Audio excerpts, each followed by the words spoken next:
코로나19 대유행으로 비대면 수업을 한 지난해 일부 대학교는 코로나 장학금이라는 명목으로 등록금 일부를 깎아줬습니다. 올해도 대학 수업의 절반 정도는 비대면으로 이루어지고 있는 상황인데요. 코로나 이전보다 적립금이 늘어난 대학이 있지만 올해 등록금을 내리는 학교는 없다고 합니다. 윤영균 기자가 취재했습니다. 대구 경북 지역의 사립대 가운데 누적 적립금이 1,000억 원이 넘는 대학은 영남대와 계명대, 대구대 세 곳입니다. 누적 적립금은 장학 적립금과 연구 적립금 등으로 기부금과 이자 수익과 같은 등록금을 제외한 재원으로 구성되어 있습니다. 영남대와 대구대는 지난해 적립한 금액보다 더 많은 장학 적립금을 학생들을 위해 사용했습니다. 코로나19 장기화로 비대면 수업이 늘자 지난해 코로나 장학금이라는 이름으로 등록금 일부를 깎아주는 데 사용한 겁니다. 하지만 계명대는 장학 적립금을 거의 사용하지 않았습니다. 이에 따라 2019년 463억 원이던 장학 적립금은 지난해 470억으로 7억 원 정도 늘어나 전체 누적 적립금은 2,418억 원이 됐습니다.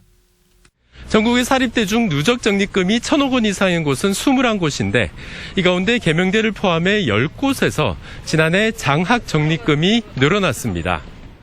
이미 적립금을 1,000억씩 가지고 있고 1,000억 이상 가지고 있고 계속 늘어나고 있는 학교들을 말하는 겁니다. 네. 이런 학교들에서 솔선수범을 해줘야 대학 전체 사회에 대해서 신뢰도가 높아질 거 아닙니까?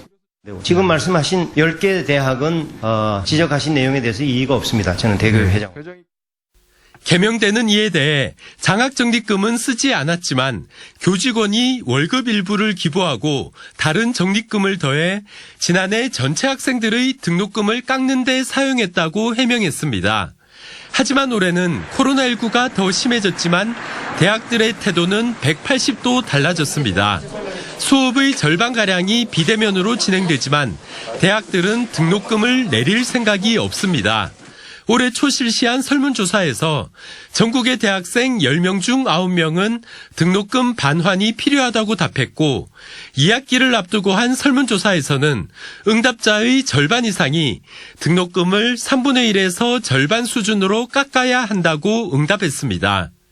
요구를 하는 방면이 있었지만 생각보다 요구를 들여준 학교가 거의 없기 때문에 포기한 학생들도 있고 어느 정도 상황을 이해하는 절반에 같이 가는 것 같아요. 네.